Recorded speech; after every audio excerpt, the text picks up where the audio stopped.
Profile share via email report story. Luffy was the first one to wake up. He felt a pair of thin hands wrapped around him and a soft breath on his chest. Looking down, he smiled at the sight of the orange-haired girl who he held. Seeing her pale smile, he thought, yet again, that love was such a beautiful feeling. He was used to his heart pounding in anger or excitement, but never like this. He loved her. He knew it, so he didn't even try to fight the impulse of hugging her even closer, thing that woke her up, too. Oh, sorry, I woke you up, he smiled when seeing her opening her eyes. Don't worry, it was so weird for her to wake up smiling so bright.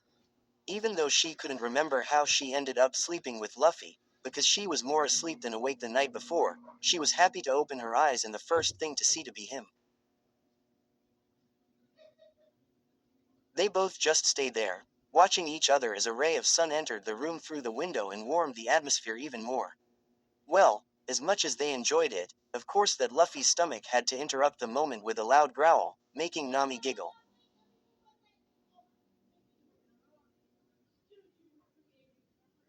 Let's go have breakfast. The others must be waiting. They both got out of bed and Nami didn't even see Luffy disappear to the kitchen.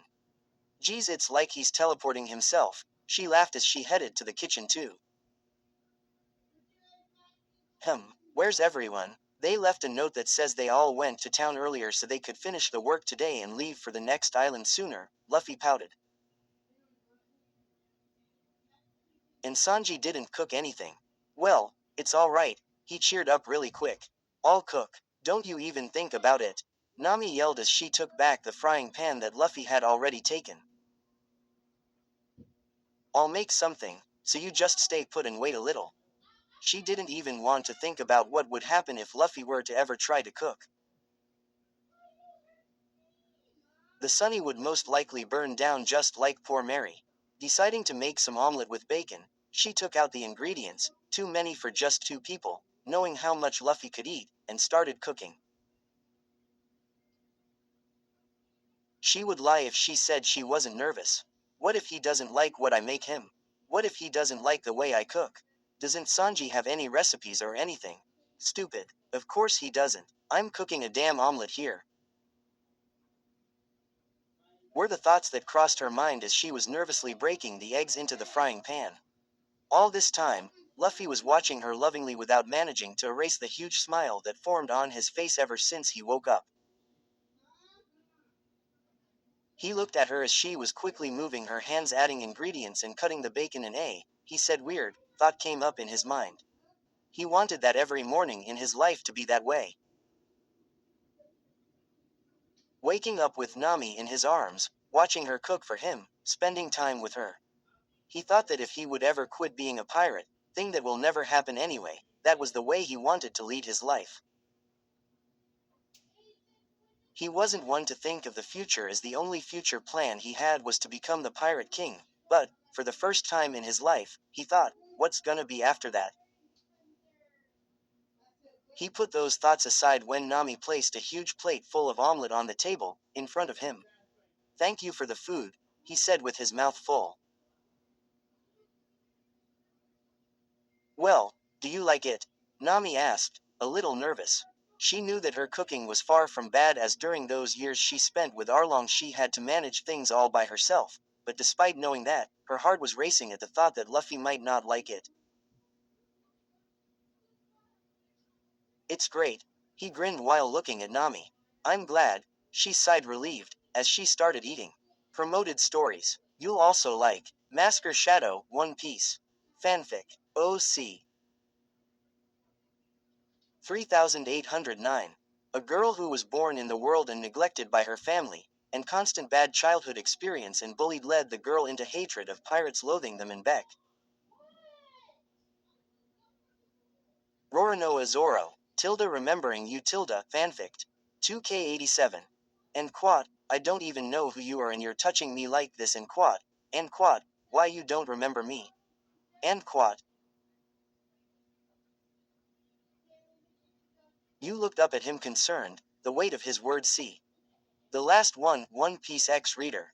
74.5k 2.9k. Note: rewritten version of in quad, she'll become the strongest in quad, Exiomir D. YN, once a respected Marine, now infamous as the mastermind behind the judicial massacre. My One Piece Book 1 12.2k 280. Monkey D. Luffy, a cheerful, carefree young man from East Blue wearing a straw hat, set sail on a small boat carrying the biggest dream of finding the One Piece. He's R. Luffy's death. 9.8k 163. This is life for every person who has a specific time to live, but sometimes life is unfair in estimating lifespans. Evil people take longer lives than good people, but Water Pillar, One Piece X Reader. 4.7k 151. As the Strafuts sail across the sea in hopes of reaching Alabasta to stop a civil war, they come across an island. An island not found in any maps. In this island stand Gomen, Captain. 52.7k 1.6k. Book 1. No regrets, right? It's been 2 years since the Battle of Marineford. 2 years since the Straw Hats were separated. After taking off from Amazon Lily with Law. And Luffy, for sure, he didn't lie. Nami's food was really good. Nothing like Sanji's though. Her food felt like filling his heart rather than his stomach, and he was so happy to have the chance to eat her cooking. He thought he had to thank the others for leaving them alone on the ship. Carrot, carrot, carrot. Oi, do you think it worked? Usopp asked, somehow doubtful. Don't you think Nami's gonna smell it? The rest of the crew, along with Bartolomeo and his people, were now close to the town. Don't worry, Robin giggled. She's too in love to pay attention to little details like these, she thought, amused. We have a plausible excuse, after all, she then said loudly. Well, I can't say you aren't right, but what a truly beautiful sight it was. Bartolomeo cried, seeing them sleeping together on that tiny bed. Yeah, Sanji interrupted. Just be careful not to say these things in front of them. They don't know we were watching. Whose idea was it, anyway? All of us leaving early so we can let them be together all day.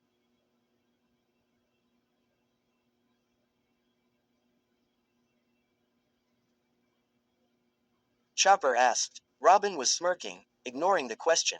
You sly woman, Usopp laughed. Carrot, carrot, carrot. Back on the Sunny, after they finished eating, Nami was now sitting at the dining table with her eyes closed and a big smile on her face. She wanted to open her eyes when she heard the kitchen door opening and then closing. Don't open them yet, Luffy said, while placing the tangerines he just picked up on the table. It's a surprise, so you can't look just yet. Nami was both excited for the surprise and worried that Luffy might blow something up. Even so, she did as told and kept her eyes closed. For about 10 minutes, she could hear Luffy walk around the kitchen, some broken glass and an occasional swear from Luffy. When she was finally told to look, she didn't do it on the spot, afraid of what she might see once her eyes opened. She finally looked with only one eye while she kept the other one tightly closed. Luffy was all messed up and he even had some cuts on his hands. As for the kitchen, it was a real mess. Broken glass everywhere and something orange stained the white walls. In front of her, a glass of orange juice. Handmade, Luffy grinned, waiting for her to taste. Nami's first impulse was to get up and see to Luffy's wounds, but she knew that he would be disappointed if she wouldn't react to his present, which, by the way, truly impressed her.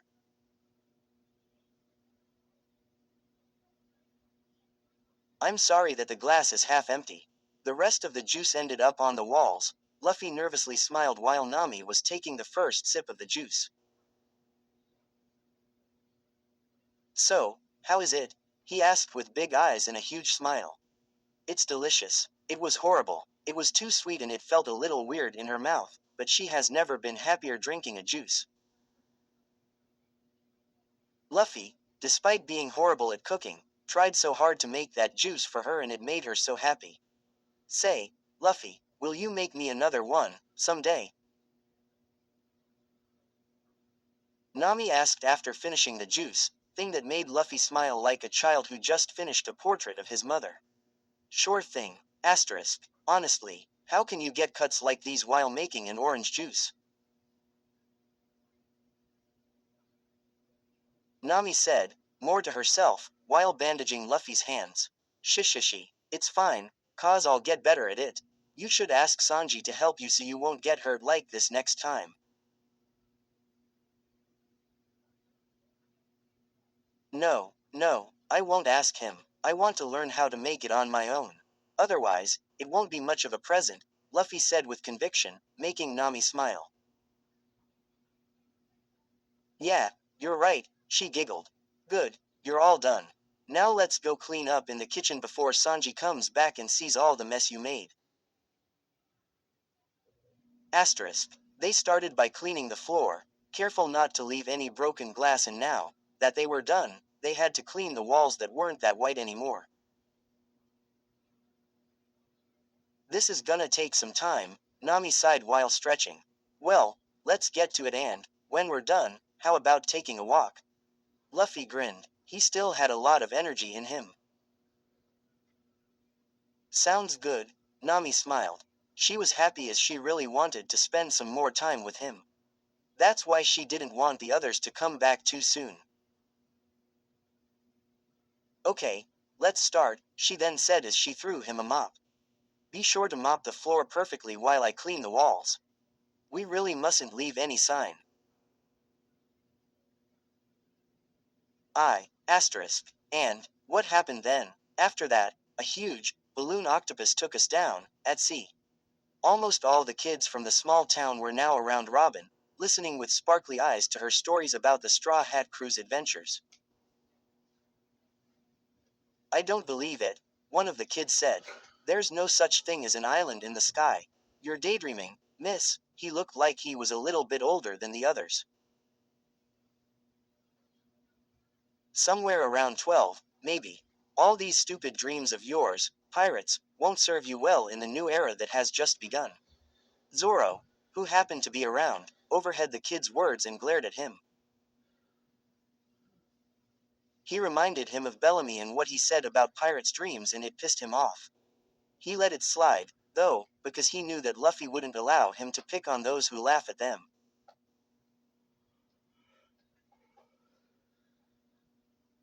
Do you think these are all just dreams? Some stories I just came up with? Robin asked. She didn't look bothered in the slightest. Yes, you're just making these stories up. As I said, there's no way these things actually happened. A tiny octopus that swallows like a balloon took you down from the sky. And your captain beat the shit out of the one that called himself God. Do you expect me to believe that? You don't have to believe me, Robin giggled. When you grow up, why don't you go see it as well? That island in the sky. Say, Oni-chan, a little girl butted in, not letting the kid say anything else. Why did you decide to help us rebuild our houses? Captain's orders. Then, why did your captain decide to help us? This is just the way he is, she said. He can't just abandon people in need. She was interrupted by the ring of the Den Den Mushi. Robin. Nami's voice reached the ears of the children around the raven-haired woman. Can you send someone to guard the ship? We want to go for a walk. Don't worry, Robin smirked. For a walk, huh? I'll come as soon as I possible.